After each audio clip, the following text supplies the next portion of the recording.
170 kilometres on the menu today between Saint-Etienne and Brioude, the hometown of Romain Bardet. Another bumpy affair with 3 categorised climbs, the last of them coming just 13k from the finish line.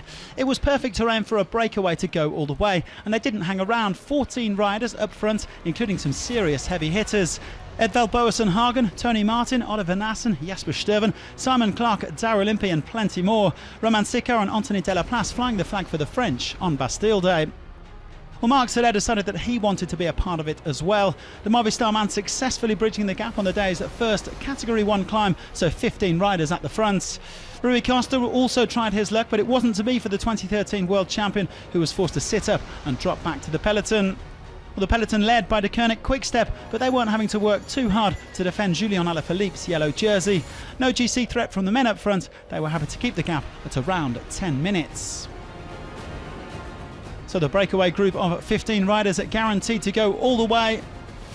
Most of them, though, were keen to avoid a reduced bunch sprint, and consequently the attacks weren't long in coming.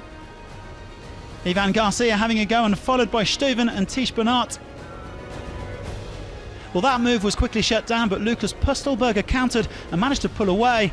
The Austrian, who is a former carpenter, would get around 40 seconds clear.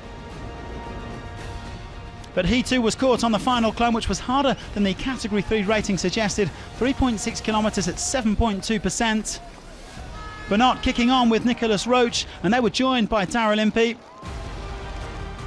4 more riders chasing: Nassen, Soler, Stuyven and Jan Tratnik, but they wouldn't make it as Roche was distanced by Impey and Bernat.